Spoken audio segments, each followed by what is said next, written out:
Welcome to SciPrime Productions. I'm here to help enhance your tabletop gaming experience. If you're new to this channel, I primarily focus on Paizo tabletop role-playing games like Pathfinder and Starfinder. And if you want to help me out, I have a Patreon and Discord, more info at the end of the video. So, coming out December 3rd, 2025 is Paizo's new Draconic Codex for Pathfinder 2. Well, I say Pathfinder 2, but most of this stuff can be used in Starfinder 2 as well. By the way, Paizo provided me with a free review copy of Draconic Codex, but is in no other way compensating me. As you might expect, the Draconic Codex is about all things dragon. Now, I'm going to let you in on a big secret. I'm not a huge fan of dragons in fantasy. Make no mistake, I don't dislike them, I just don't have the love for them that some others do. But this new book is jam-packed with so much new stuff that even I am falling in love with it, so dragon fans must be tripping over themselves.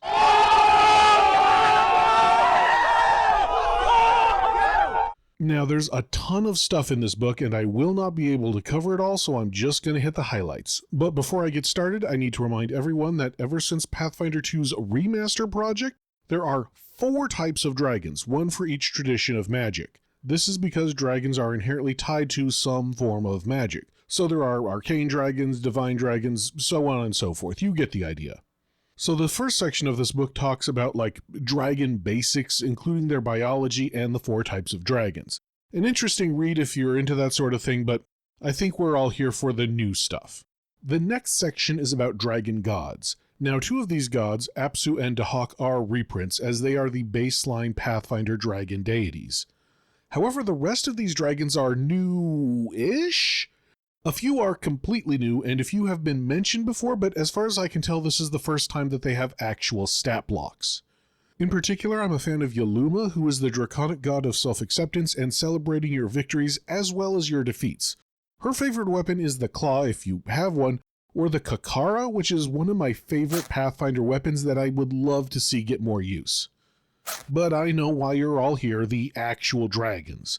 So the next section, called the Field Guide, is the biggest in the book by far, and it contains all the information about the actual draconic creatures.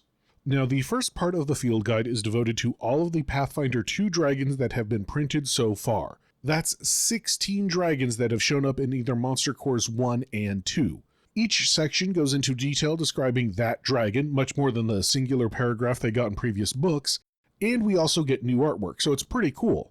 Plus, each section contains a new stat block for a new archdragon. Archdragons are the most powerful and ancient versions of the dragons. Each of them is at minimum a creature level 20, and remember, dragons tend to be more powerful than other creatures of their level, so the minimum will feel like creature level 21 even if the number says 20. But then we get to the second part of the field guide, the Bestiary, which has, I kid you not, 24 new dragons. That's 4. By my count, there are 7 arcane dragons, 4 divine dragons, 8 primal dragons, and 5 occult, but I could have miscounted. Oh, and there are 2 more stat blocks on top of that, one for the tiny dragonettes, and one for another Draco Lich-like monster called a Wyrm Wraith.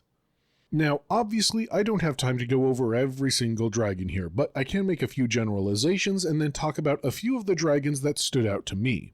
Firstly, just about every dragon you could imagine is here. The Barrage Dragon is an arcane dragon that is centered around the Force Barrage spell, previously known as Magic Missile. Their breath weapon is magic missiles, meaning you just take damage, no save. It's not a lot of damage, but still. Vorpal dragons have a chin blade that counts as a Vorpal weapon. Notably, when the young ones cut off your head, you don't die because of weird dragon magic, which could lead to some funny shenanigans.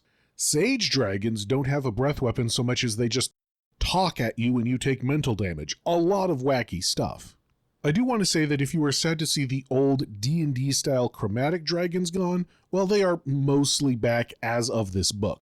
The Horned Dragon from Monster Core 1 is like a green dragon, the Cinder Dragon from Monster Core 2 is like the red fire dragon, and now we have the Bog Dragon as the stand-in for the black dragon, and the Stormcrown Dragon as a stand-in for a blue dragon. Bog dragons are a little bit different, but they live in swamps and they breathe acid, and Stormcrown dragons like flying and breathe electricity, so there you go.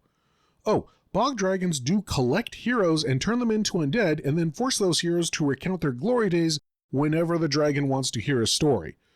Nasty. I do want to point out my 3 favorite dragons here. Firstly is the Delight Dragon, which is just silly and I love it. Delight Dragons are divine dragons kinda sorta from heaven, and they basically remind people that delight, joy, and whimsy still exists in the world. Like, seriously, they have a blind sense based off of whimsy. Also, if you get close to them, everything just turns into an actual Pathfinder LARP. Like, your sword becomes a toy sword, and spells become stage effects. Listen guys, their breath weapon is bubbles. Is this a serious dragon to drop into a serious campaign? No, absolutely not. Do I now want to make a Delight Dragonblood Delight Dragon Sorcerer? Yes, absolutely. Next up, I want to mention that the Underworld Dragon is back. Underworld Dragons were a thing in Pathfinder 1 and the pre-remaster of Pathfinder 2, but it's good to see that they're back. I only mention them because there is a somewhat important Underworld Dragon in Pathfinder 2 in Galarian, so it's good that there is a stat block for her in the remaster now. If you're wondering, this is Valishna's, and the framing device for the Treasure Vault book is that you are exploring her vault of treasures. And there's also a few Pathfinder Society scenarios involving her. Lastly, I want to highlight the Wish Dragon. Not quite as silly as the Delight Dragon, but it's still not super serious. Wish Dragons are arcane dragons that are all about, well, wishes. They cast illusions of your heart's desire and can just wish not to be hurt by critical hits, and then they get damage reduction. I can't decide if their breath weapon is funny or the saddest thing I've ever heard. When they breathe on you, for a moment you think that your heart's desire has come true, and then when you realize it hasn't, you take a boatload of mental damage. Also, of course, the adult and older wish dragons can actually grant wishes. Like, they automatically critically succeed on the wish ritual as a 3-action activity with no material cost. They can't wish for themselves, they have to give the wishes to mortals, and they can only do it every so often, but it's still a powerful ability. This is a great plot hook for a game. Track down a wish dragon, bargain for its wish so you can, like, save the kingdom or something. Fantastic plot hook right there. Oh, and in case you're wondering, no, you can't just use magic to summon a wish dragon and get infinite wishes that way. Pathfinder closed that particular loophole. The last section of the book is all about player options. Firstly, there's the upkeep stuff. Basically, all the dragons now have sorceress bloodlines, so you can make, like, the Delight Dragon Sorcerer that I mentioned earlier. Also, there's this chart which shows what kind of dragons do what kind of things for, like, Dragon Instinct Barbarians and the like. Next up is the new ancestry, Dragonettes. Dragonettes are a tiny-sized dragon-like ancestry, and yes, if you play one, you are considered a dragon. Normally, Dragonettes fly and have a breath weapon, but player Dragonettes have gone through some sort of mystical change, reducing their draconic abilities but giving them the freedom of mind to break their draconic proclivities and be true player characters.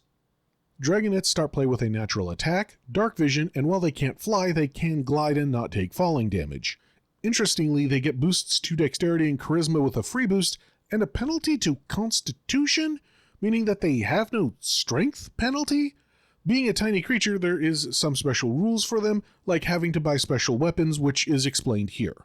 There are several fun types of Dragonettes to play, from the balloon-like Pearl Dragonette that can bounce away from bludgeoning attacks, to a House Drake, to being a Fairy Dragon. They're called a Fey Dragonette, but they're a Fairy Dragon. And of course there is a bunch of Dragonette feats, like being able to eventually fly at level 9, or getting a breath weapon. Eventually you can just get the draconic immunity to sleep and paralysis that normal dragons have.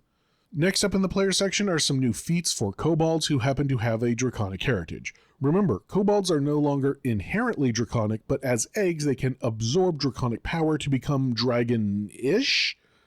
Then there are the new feats for a Dragonblood versatile heritage, and then 2 new archetypes. These archetypes are Draconic Acolyte, who has a gift from a dragon that gives them special abilities, and a Drake Rider which, well, Drake-mounted cavalry, as one might expect. Then there are some new magic items and some new dragon-themed spells. Then there's finally these Dragon Pacts. Now, technically speaking, these are items, but they act more like story or roleplay plot device powers. They come with upsides and downsides, like Pact of the Herald and Host lets you borrow a dragon's booming voice, giving you the ability to cast fear. But also, the dragon can just, at any time, hijack your voice and make you say whatever he wants you to say. There are other pacts too, like giving you conditional damage reduction, but if you die you're automatically brought back as an undead, preventing normal resurrection. Or the pact that says you stop aging naturally, but the dragon can choose to age you 10 years once a week if they want. Nasty. Now look, of course there are more things in the book. Like I said, there are 24 dragons that are new to the Pathfinder 2 remaster. But if I stopped to talk about them, we'd be here all day, so I'm going to call it here. But when you get your hands on the book, let me know what your favorite part is. Let's get a conversation going. Oh, and tell me if you love the idea of the Delight Dragon or hate it. I feel like there's going to be no middle ground on that one. Please do remember that I have a Patreon. I'd appreciate the help, and for less than the cost of a cup of coffee a month, I can have the money to keep doing this. I try to post something new in Patreon once a month, from Monster Stat Blocks to my upcoming video schedule. Also, of course, I have a Discord server. Come by and say hi. And of course, make sure to like, comment, and subscribe. That tells not only me, but also YouTube that you like this kind of content and would like to see more. And until next time, thank you, good luck, and happy gaming!